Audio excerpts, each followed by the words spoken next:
Hello friends, if you are one of those who are preparing for the Bank PO exams of 2022, you should use your time very wisely.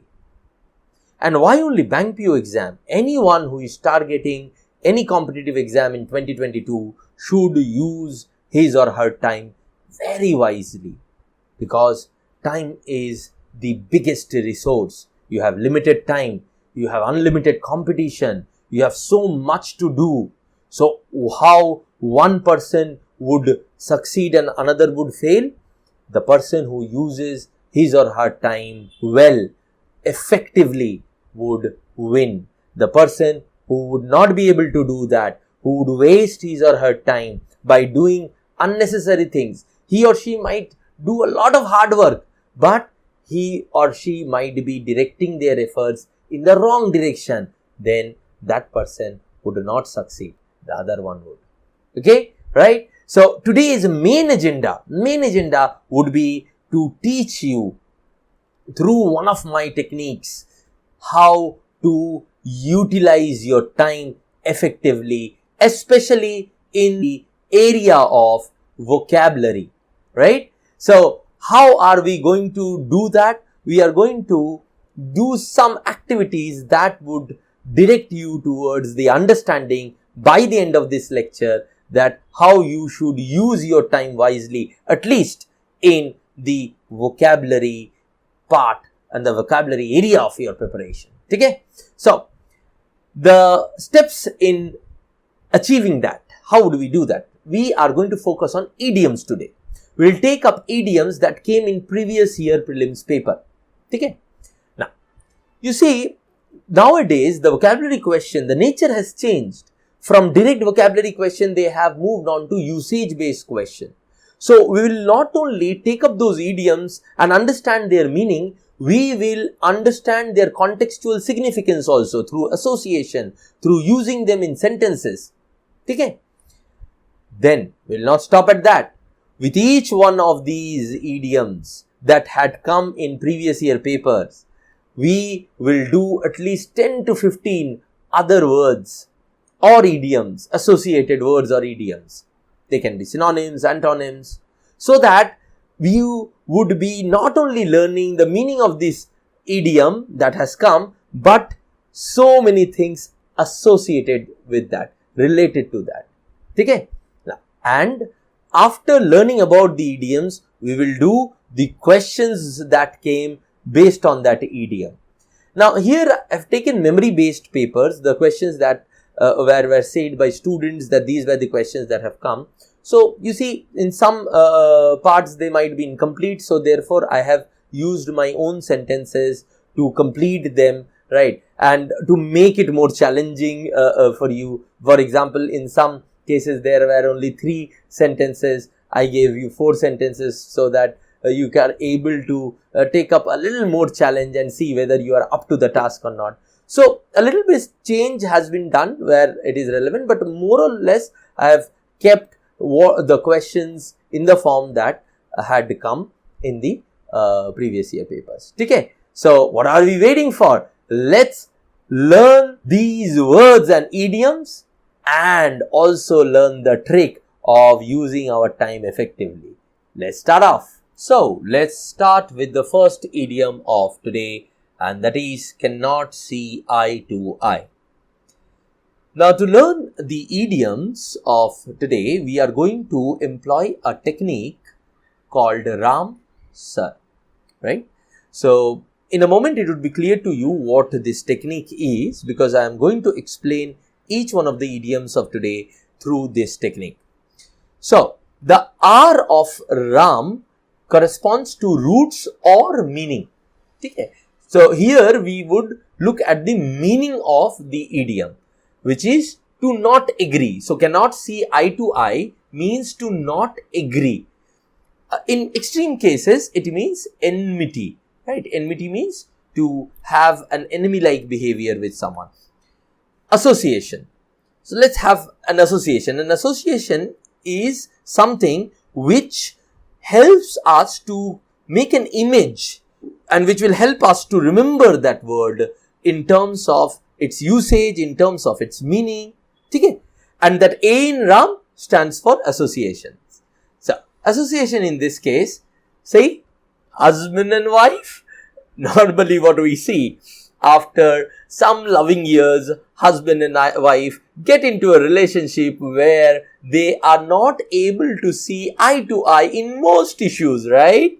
Okay, so an husband and wife relationship is normally fraught with a lot of tensions and disagreements. So cannot see eye to eye. The perfect association would be a relationship between husband and wife, right? Okay, now mnemonic. Mnemonic in the case of words and idiom is that there is a sound to that word or the idiom. It sounds like something. Now in that sound there is hidden, if there is hidden as the meaning of or something which is associated to the meaning of that word or idiom, we can remember it in a better way, right? Okay, so that is what mnemonic is. Now cannot see this, when I cannot see eye to eye, cannot see is already there in that idiom. So if I say cannot see this is in bracket because this is not in a part of the idiom, na? So, but we normally say I cannot see this. Now, what I cannot see? I cannot see something which I don't like, which disturbs me, right? Which I do not agree with, right? So, cannot see eye to eye means to not agree. So, I cannot see something which I don't agree with. So, there is similarity, obviously. Mnemonic is a technique of remembering. It's not the meaning of that particular idiom. But in a way, it helps us remember it. Okay? Clear? Now, coming to the sir part. What is the sir part? Sir stands for SIR. Here S is for synonyms and antonyms, both. Bicker, counter, diverge, dissent, object, oppose, at odds, at loggerheads. All these italicized ones are also idioms or phrasal verbs. Okay? At odds, at loggerheads. Now, these are synonyms of cannot see eye to eye. Right. Now, remember, whenever I say synonym, it does not mean the exact meaning. Now, obviously, exact meaning is also one type of synonym to that particular word or idiom, but it also means that any word or idiom that can be used in similar condition is called a synonym. Okay? Antonyms: agree, coincide, conquer, acquiesce, comply with, subscribe. Now, the idiom meaning, see eye to eye. Now, just the opposite of cannot see eye to eye. See eye to eye would be an antonym. Two people of the same mind, right? Again, another antonym, because two people of the same mind means they have a lot of agreement between themselves. Okay? So, these are the antonyms. This is the utility of this method, my dear friend. We not only learn the meaning of the idiom or the word, we also make associations so that we can recall it after a long time too. Then the mnemonics, and then we learn words in and around this particular idiom, which are the synonyms, the antonyms. Okay, so let's implement it. Now, I stands for implementation. Sir's I. Both Messi and Ronaldo's fan cannot see eye to eye on the question of GOAT. Now, what is GOAT? GOAT is the great of all time. Okay. So, this is a short form used for sports persons and performers. You know, Lionel Messi and Cristiano Ronaldo's fan always bicker.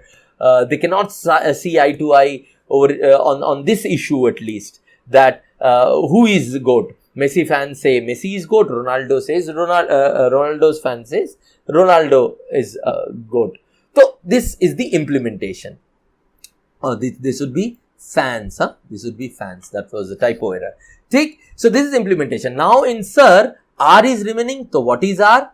R is repetition, my dear friend. And that is one task that you need to do, because when you repeat this word or this idiom in a sentence, when you associate that repetition, when you make a mnemonic of yourself, you have taken the first and the most important step, making the word and the idiom a part of your usage.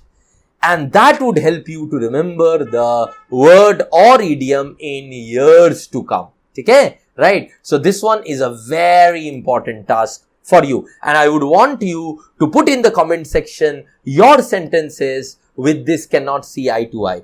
They can be funny sentences too, so that you yourself are also entertained and you remember them. Funny things you remember a lot, right? And even the students who come on later and watch this lecture and go through the comments, see how creative you are. Okay? Chala.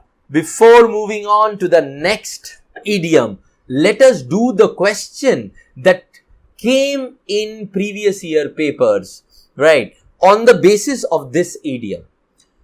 So the question was, choose the sentences that have the correct usage of the given idiom. Can't see eye to eye.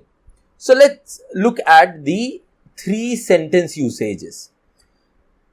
Try it out and see. After you have learned the meaning and the association and the synonyms, see whether you can do this in 10 seconds or not. Done? See, my sisters don't see eye to eye with me over these arrangements. So, don't agree with me. Makes sense? Okay.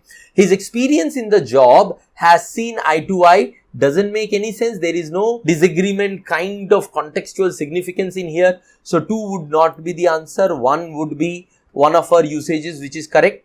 Duryodhana couldn't see eye to eye with Pandavas. Right. So, this is again, it is in one of the extreme cases where it is enmity. Right. So, Duryodhana did not agree with Pandavas. That can also happen. Right. So, in this case, 1 and 3, both 1 and 3 would be the answer. So, answer C. Right. Let's move on and look at the next idiom of the day, and that is bite one's tongue or lip. Now, what does that mean? First, let's look at the meaning. In idioms, you normally have meaning, not roots. Okay. To stop oneself from saying something. Normally, it's an issue which would lead to problems. Okay. Now, let's associate. Association is important because that creates an image in our mind. Do you know this guy? Huh? Yes, Hagrid. Now, Hagrid is a character of Harry Potter. Most of you would know him. Now, Hagrid had this bad habit that what he was supposed not to say, he would say it not willingly, but in a conversational manner. You can get it out from him. And then he would say, I shouldn't have told you that. I shouldn't have told you that, right? Hagrid should have practiced biting his tongue or lip, right? Okay. So, you can use either biting one's tongue or you can use biting one's lip, right? Now, mnemonic.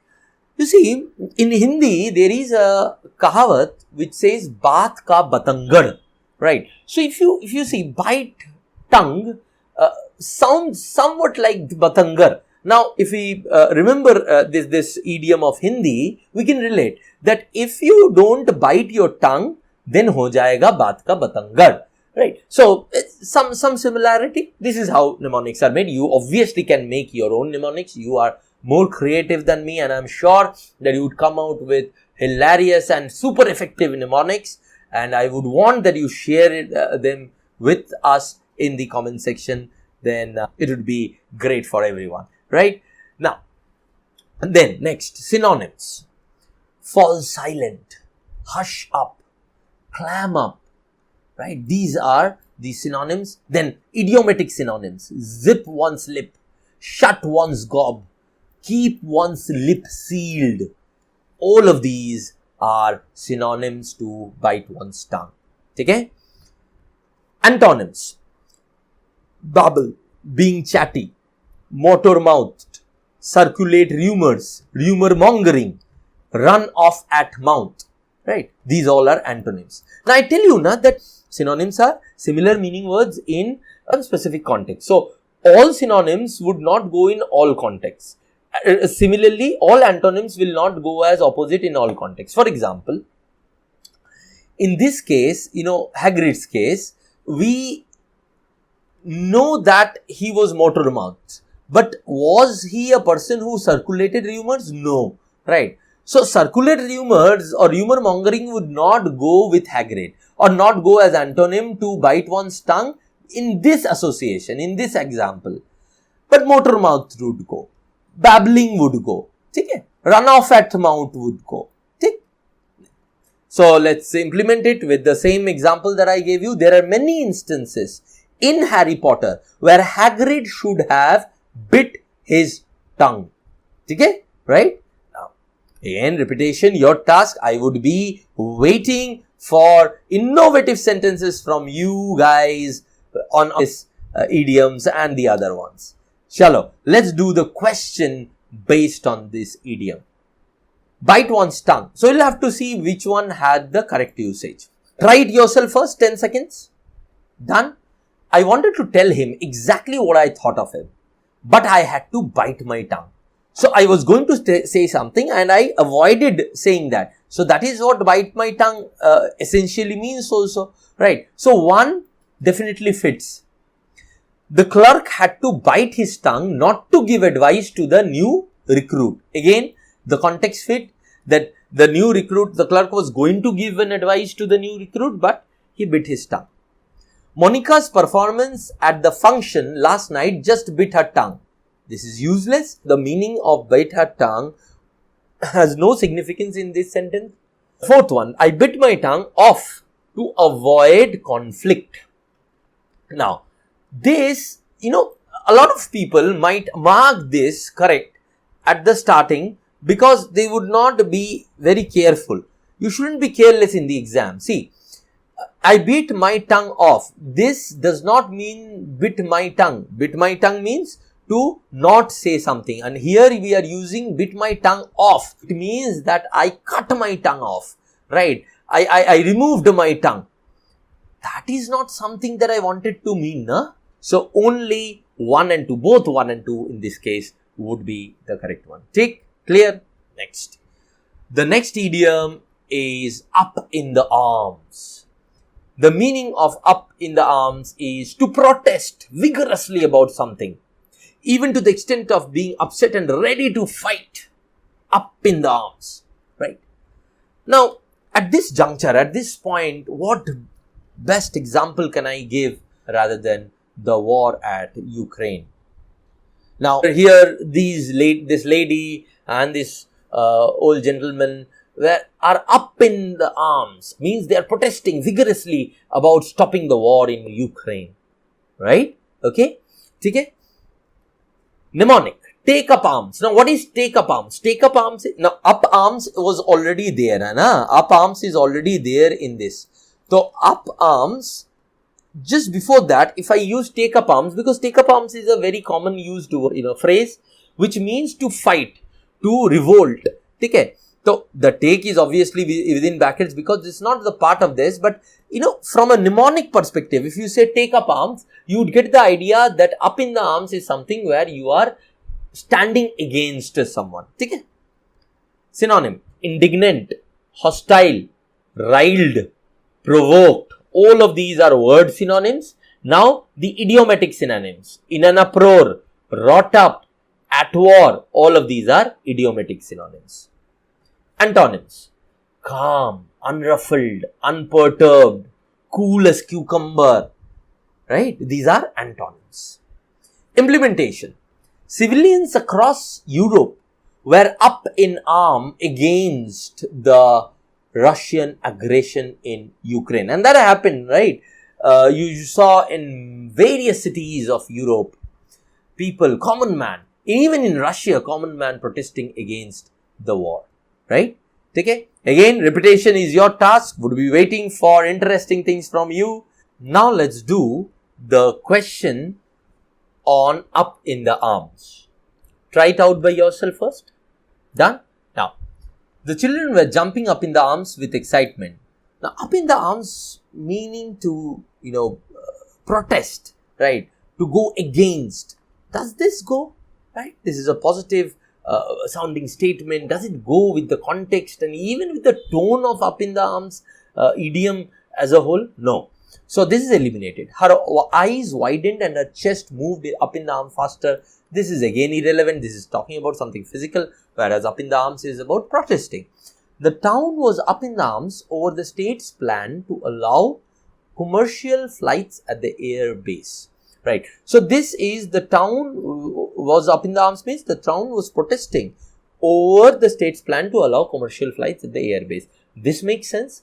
This definitely makes sense, because here what's happening is that on some issue, the townspeople are not in agreement with the state's plan or objective. So they are protesting. So this makes perfect sense. Therefore, only 3 would be the answer. Right. So now let's move on to the next. On cloud 9. So let's look at the meaning of on cloud 9. It means very happy. Now, let me associate it with you. And for this association, I would take your own example. Now, you guys are today preparing for bank PO exam or any other exam that you are preparing for, right? Okay. Now, this is the stage where you are struggling, you are preparing, you are trying to get that job of dream job of yours. Now, imagine that position where you would get that job, where you would crack this exam and be what you want, right? What would happen? Didn't you be very happy? You would be on cloud 9 then. That's the association of cloud 9, right? Okay. Okay. Mnemonic, I couldn't find out a mnemonic to this idiom, and I was hoping that if you are able to find something and share with me, that would be fantastic. Synonyms: ecstatic, overjoyed, euphoric, in the 7th heaven, in the twilight zone, right? Antonyms: distressed, depressed, woe begone, down in the dumps, feeling blue. All of these are antonyms on cloud 9. Now, very happy, antonym would be sad. So, distressed, depressed, woe begone, down in the dumps are all synonyms of sad. So, therefore, antonyms of very happy, right? As I told you, all italicized ones are idiomatic synonyms or idiomatic antonyms. Okay? Let's implement it. Nowadays, one movie is on news all over. It's a massive success at box office, and that is RRR. So, Rajamouli would be surely on cloud 9 after RRR's massive success at box office. So, that's the usage of cloud 9 for you. Okay? Again, repetition is your task. Let's do the question, memory-based question that came, a little variation of it that came in your previous year paper. On cloud 9, although we are making good profits, there is cloud 9, the government may increase taxes. This does not fit. There is very happy. Doesn't fit at all. I have been on cloud 9 ever since I landed my dream job. This makes sense. When I landed my dream job, I was very happy. I had been very happy. The grandmother was on cloud 9 to see her grandson after a long time. This also makes perfect sense. We started well, top of the table, but it went on cloud 9 and we lost 5 matches in the row. So this again, negative connotation doesn't make sense. So only 2 and 3, both 2 and 3 make sense, right? So did you enjoy? I am sure that you enjoyed the words, the idioms, the association, the interesting sentences that we made a lot. First of all, you should congratulate yourself. You should pat your back. Why? Because in the last 15 minutes, you did more than 50 words and idioms combined. Yeah, some of them you might have known from earlier, some of them you heard from the first time, but 50 words in 15 minutes itself is an achievement that shows that if given the right direction, you can use your time wisely and effectively. Just that you remember this and make it a part of your preparation process, I would give you some parting tips. First, don't mug up words or idioms mindlessly. Yes, don't do that. Don't pick up a book and start mugging up all the words and the meanings. It's of no use to you at this point. Utilize your time smartly. I've already told you that. Have a process. You see, when you have a process, now that process can be Ramsar, that technique can be Ramsar. For example, in our classes, of the Bank PO program, we have word lists. We have vocabulary classes where we discuss more than 2,500 to 3,000 words in the class through this Ramsar process, right? And students use their time in the class to associate that particular word, that particular idiom, and in that process only they acclimatize with these words and they remember these words. Okay? So you want to have your own process, a different process? Have so. No issues in that. But have a technique, have a process, so that your time is saved. And building a strong vocabulary is not your target. You see, building a strong vocabulary, answering questions will be byproduct if you have a strong process. Right? So that was all for the day. Thank you very much and all the best for your preparation.